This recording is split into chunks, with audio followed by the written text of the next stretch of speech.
Present ఏమైనా series చూస్తున్నారా? అంటే అపార్ట్ ఫ్రమ్ కానిస్టేబుల్ కనకం డిఫరెంట్‌గా ఇంకేమన్నా? నేను 'బెటర్ కాల్ సాల్' అని ఒక సిరీస్ చూస్తున్నా. ఓకే. ఏం జోనర్‌గా ఉంటుంది? ఇట్స్ యాక్చువల్లీ 'బ్రేకింగ్ బ్యాడ్' అని ఒక సిరీస్ ఉంది. దట్స్ మై అవును. Most favourite series in the entire world, like number 1. So హుహు. దానికి ఒక ప్రీక్వెల్ లాగా ఒక సిరీస్ ఉంటది. హుహు. సో అది ఇప్పుడు చూస్తున్నా. ఓకే. ఓకే. మీరేం చూస్తున్నారండి ప్రెజెంట్? సినిమాలు చూసాను. ఏం సినిమా Series. చూసారు?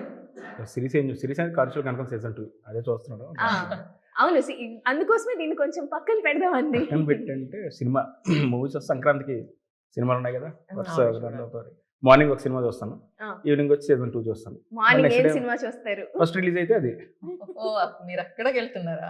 ఫస్ట్ రిలీజ్ అవ్వగానే ఫస్ట్ వచ్చేసి ఆ. తర్వాత సాయంత్రం కాన్స్టల్ కానీ ఫ్యామిలీతో చూసి మళ్ళీ నెక్స్ట్ డే ఇంకో సినిమా రిలీజ్ అవుతుంది అది చూసి మళ్ళీ ఈవినింగ్ కొంతమంది ఫ్రెండ్స్తో ఫ్యామిలీతో మళ్ళీ సీజన్ 2 చూసి అలా సంక్రాంతి ఎంజాయ్ చేస్తాను. ఓహ్! నైస్. Yeah. మీ ప్లాన్స్ ఏంటండి? మీరేం చూస్తున్నారు? సంక్రాంతికా? యాక్చువల్లీ రేపు రాజాసాబ్కి వెళ్తున్నాం అనుకుంటా. ఓహ్! అవునా? అదే వాళ్ళందరిని తీసుకొచ్చి నైట్ మన సినిమా చూసి ఓకే. రాజాసాబ్‌కి ఓకే. కమింగ్ కాబట్టి వెళ్తాం. ఓకే. ప్రెజెంట్ ఇప్పుడు నేను ఎమిలీ ఇన్ ప్యారిస్ అని కొత్త సీజన్ వచ్చింది. Emily in Okay. ప్యారిస్ అని అది చూసా, మొన్నే చూసా. ఓకే. యా నేను కలం కావాలి చూసాను. ఏంటిదండి? కలం కావాలి ఓహ్! మమ్ముట్టి గారి ఓహ్! అదిరిపోయిన సినిమా. ఓకే. ఏదో భయంకరంగా ఉంటుంది అని ఏది చెప్పేసి ఎందుకు ఉంటుంది. భయంకరం? ఆయనదే. నో, ఐ థింక్ మీరు నవీన్ పాలి మూవీ చూస్తున్నారు. Okay. Okay. So and Shambhala ఆ, అదిరిపోయినది.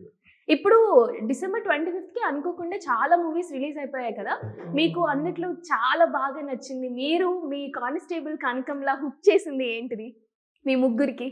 నేను చూసింది ఒకటే, శంబాల ఒకటి చూసాను. అది హుక్ చేసిందా? నచ్చింది, నాకు చాలా బాగా నచ్చింది. చాలా బాగా నచ్చింది. మీకండి? నేను 25th నుంచి డిసెంబర్లో ఏం చూడలేదు, నేను లేను. like, I was మొత్తం not- travelling, Yeah. లాంటర్న్స్, Yeah, I was ఆ not- ఎక్స్పీరియన్స్ గురించి చెప్పండి, ఎట్లా the అనిపించింది? lantern festival. Yes. Adi actually, like, it was beautiful, like really nice. కానీ అది అక్కడికి వెళ్ళిన తర్వాత నాకు తెలిసింది that it's a it creates a lot of pollution and a lot of harm to the environment ani. Oh. So I would not encourage anyone to do it again. నేను కూడా వెళ్ళినప్పుడు I thought maybe it's like very eco friendly ఏదో అని అనుకునే వెళ్ళాను, కానీ తర్వాత తెలిసింది దట్ ఇట్స్ నాట్ అని. So I know it's beautiful but it's not that great for the environment. Night కి మాత్రమే బ్యూటిఫుల్ గా ఉంటుంది. So morning the entire town, అది చియాంగ్ మై అని ఒక టౌన్ థాయిలాండ్ లో, it's a very small town. అక్కడ ది ఎంటైర్ నవంబర్ లో ఒక 2 days big festival, it's a huge festival for them. So అప్పుడు మీరు ఎక్కడ చూస్తే స్కై సడన్ గా చూస్తే you'll see like thousands of lanterns floating. So అలా experience was definitely beautiful.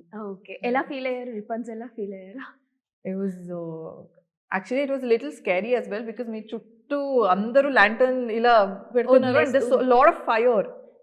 Okay, so వీడియోస్లో అంతా బ్యూటిఫుల్ గానే ఉంటుంది and when you see the lanterns on the sky అప్పుడు కూడా బ్యూటిఫుల్ గా ఉంటుంది. బట్ అది వెళ్ళేటప్పుడు మీ హెడ్ దగ్గర నుంచి ఒకటి వెళ్తుంటది, మీ పక్కనే ఇంత ఫైర్ ఉంటుంది, కొంచెం రిస్కీనే, కొంచెం భయం ఉంటుంది. But once you see everything like above you, అప్పుడు వావ్ అని అనిపిస్తుంది. అవును, నాకు అదే డౌట్ అనిపిస్తుంది. ఎందుకంటే అక్కడ వరకు వెళ్ళిన తర్వాత కొన్ని కింద పడుతూ ఉంటాయి, Yeah, ల్యాండ్ exactly, correct. టైంలో అక్కడ ఏమన్నా Correct. ఉంటే Exactly, yeah. But you enjoy. అప్పుడైతే ఎంజాయ్. ఓకే, మీరు చెప్పలేదు ఇంకా. ఏ సినిమా అడగలేదు. డిసెంబర్ 25కి చాలా మూవీస్ రిలీజ్ అయ్యాయి కదా, అందులో నేను దురంధర్ చూసాను. ఓకే. చాలా ట్రామా ఇచ్చింది, అయ్యో. But good film.